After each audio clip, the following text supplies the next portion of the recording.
I understand that nobody's ready to crown him the next coming of Jesus Christ, but what does a day like today do for a 22-year-old who hasn't had many snaps, even if it's only just from a confidence and energy standpoint with coaches fanning him off and guys supporting him out there?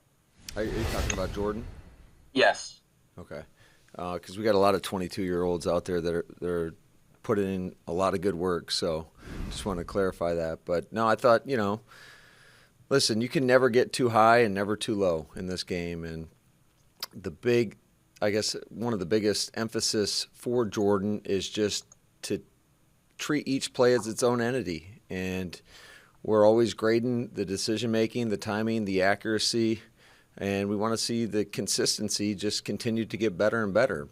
And I think with any young player, whether it's a quarterback or whatever position, there are going to be some tough times, and you have to be resilient. You have to persevere through those tough times. And I think a lot of times just people in general will learn more from their mistakes than they will their successes. So we just got to make sure that we continue to work and get better each and every day.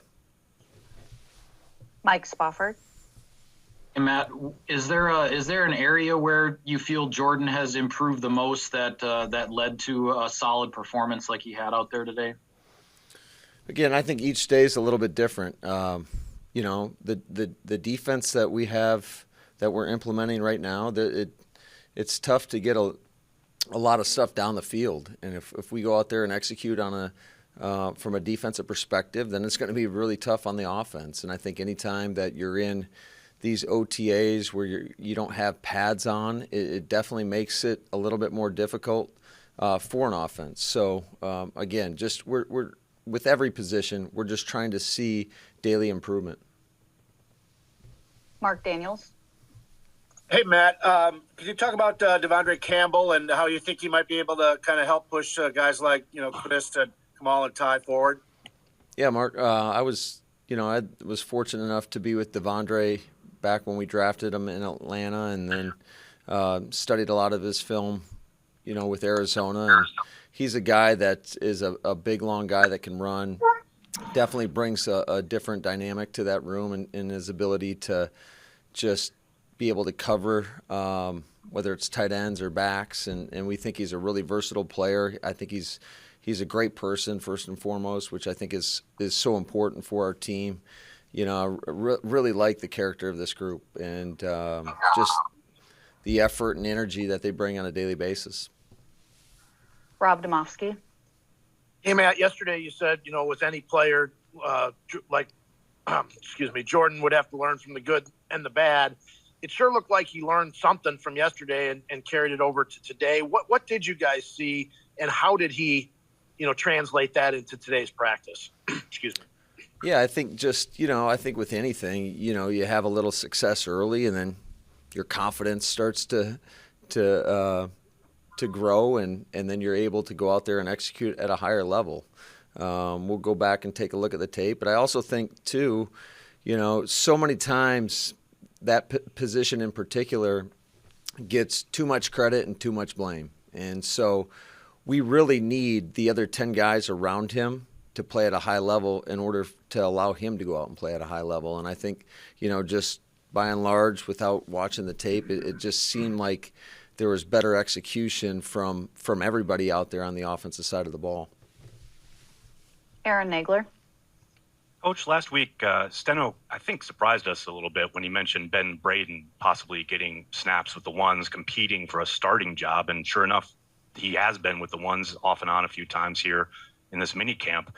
What did you see from him last year or in the offseason program to give you guys the confidence to insert him there and let him compete?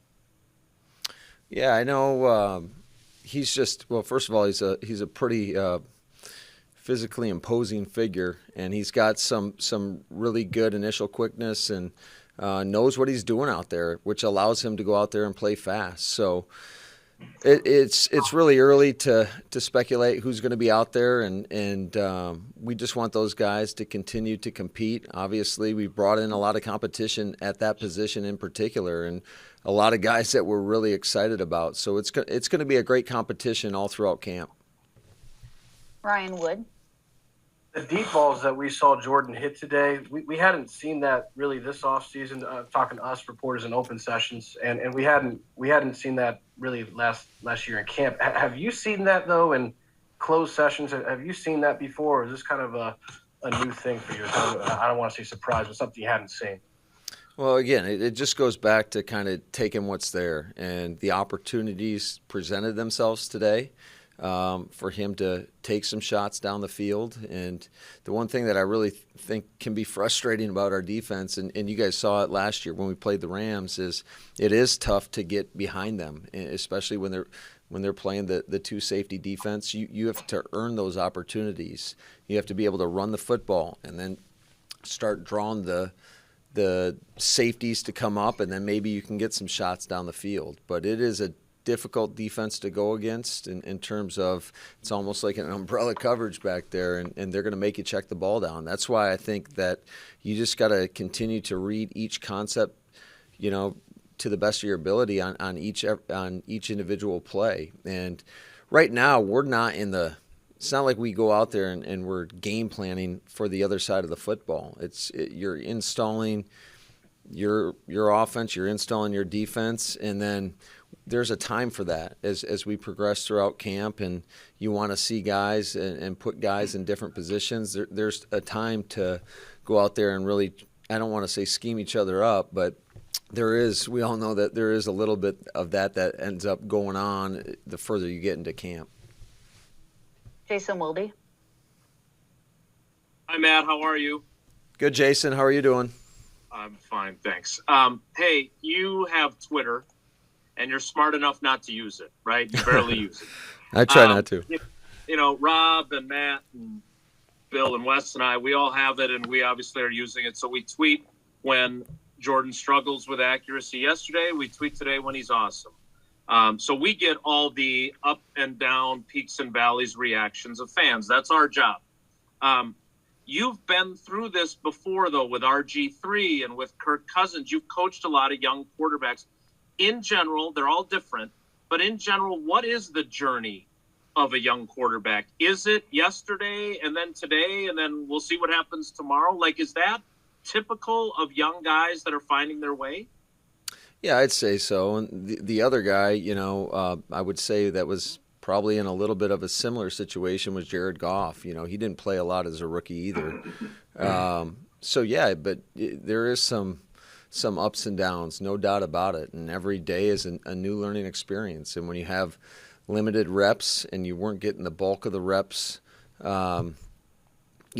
all throughout the course of the season, and this is never an excuse. I mean, it's reality, right? There was no preseason. So there's just a ton of learning that's going on. And you just got to make sure that it's great to see when he does have success, because again, that will build the confidence, and that's really what we're looking for. But it's everybody else around him too, and when they're playing at a high level, it makes that guy's job a lot easier.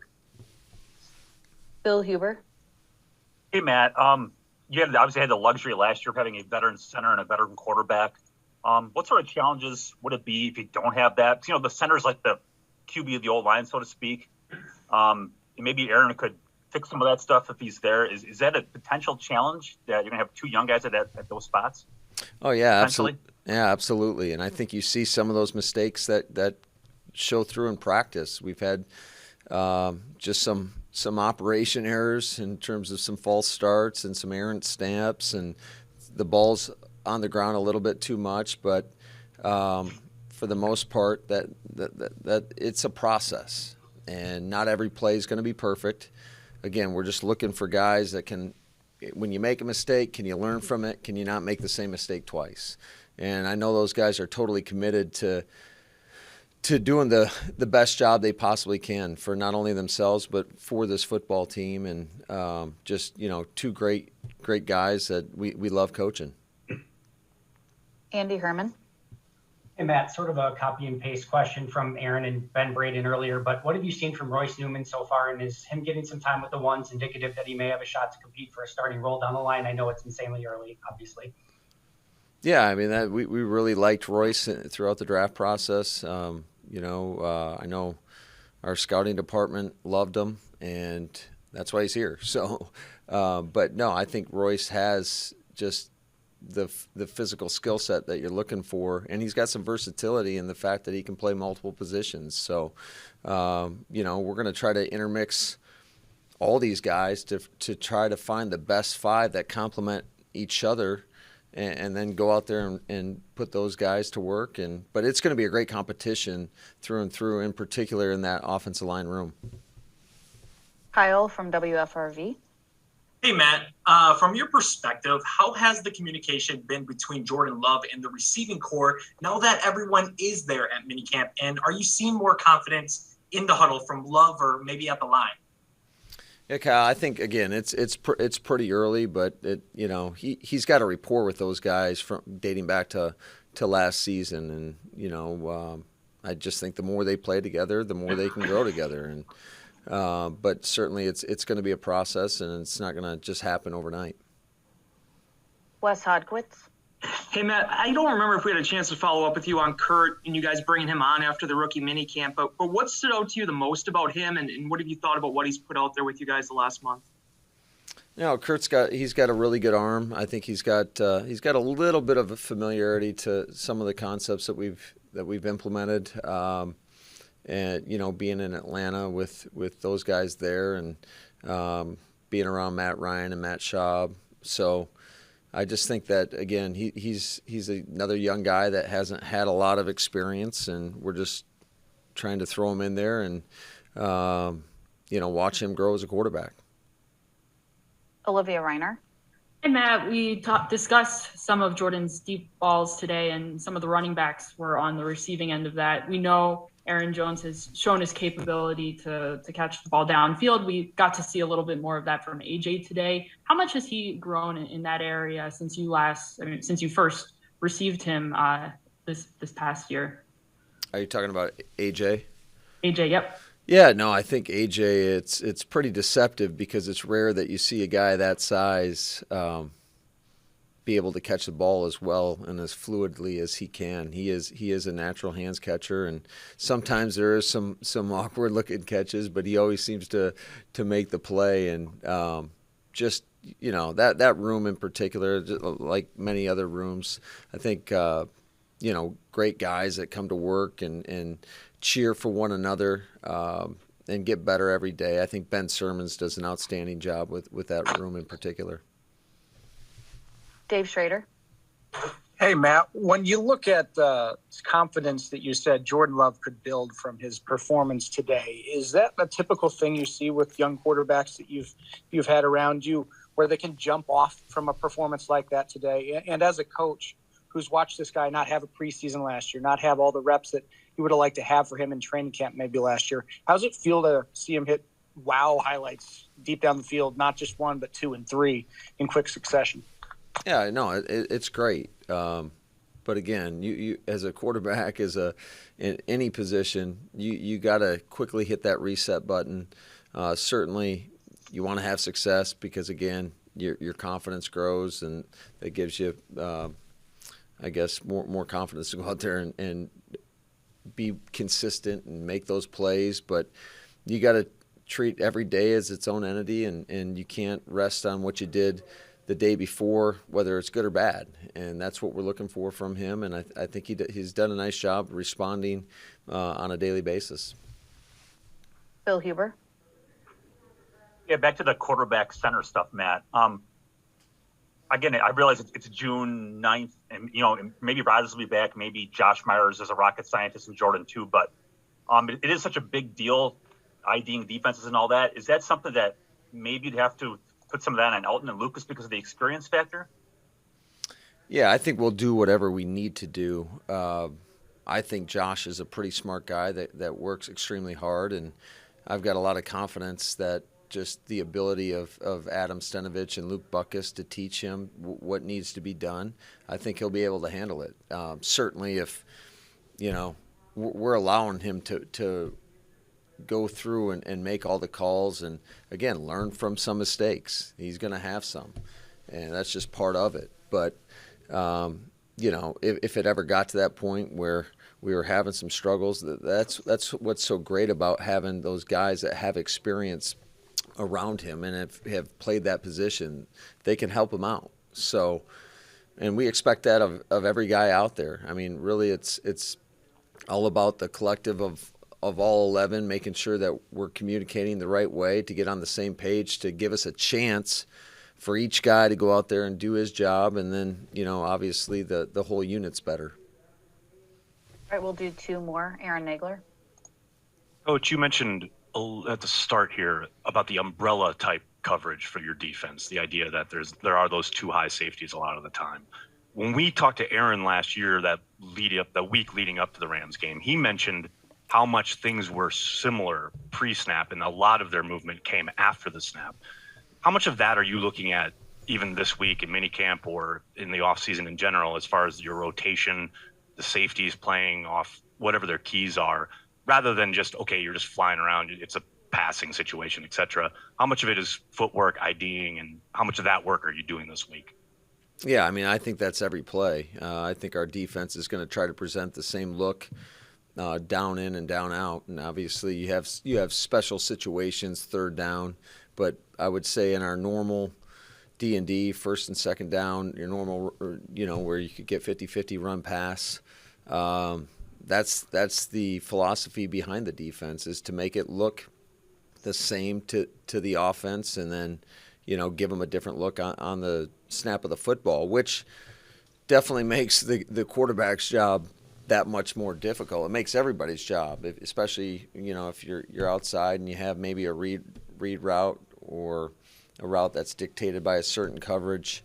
It makes it harder on everybody, and that was part of the alluring factor with going after somebody that's been just that's implementing this style of defense in Joe Barry. So, I've been pretty pleased. I think our defense has done a pretty nice job, again, communicating with one another. Certainly there's going to be some mistakes like every position, but especially that back end is really grown, I think, over the last 2 weeks. I think Jerry Gray and Ryan Downard do a great job with those guys. And we've got some veteran guys in that room. Adrian Amos has played in this system in Chicago, so he adds a lot of experience. But we've got a really strong secondary, and I think it really shows out there at practice. And last one, Jason Wilde. Hey, Matt, you got a lot of quarterback questions there, and a couple of times you said, the other 10 guys. I'm wondering, either from the film of yesterday's practice or from just live today, since you haven't watched the tape, what have you seen from some of those other 10 guys? Like, it's the first time you've seen Funchess now in person. I don't know if maybe there's some tight ends that have jumped out, but have there been some things that have really caught your eye? And if so, what have those been? Yeah, I mean, I could go through our entire roster with you, Jason. Go ahead. I've got plenty of time. We might be here for a while. But, no, I think, again, it's just you're always looking for just the attention to detail, the fundamentals, the things that I think that are really important in order for you to go out there and play consistently high-level football. And I think there's a lot of guys that have shown improvement over the course of the last few weeks. And I think that it's so important for these guys. You talk about, I know OTAs is voluntary, but I think we've seen the importance of guys being here, because the guys that have been here that know what to do, you see stark improvement, and that's what we're looking for. And not to mention just building that team chemistry, that camaraderie that we've mentioned so many times, that I feel like is imperative to, being the best version of yourself. And so, hopefully we'll get a good group of guys that want to stick around next week and continue to grind through this. I know that there's probably other places that they may rather be, but I just think when you talk about your career, and for some of these guys, they might get one shot at it. So why not pour everything into it? And that's the message to our team. I think football is a little bit different than whether you're a basketball player or a baseball player. I think you got to go out there and play, and you need really 21 other guys to go out there with you to be able to. It's just hard to replicate.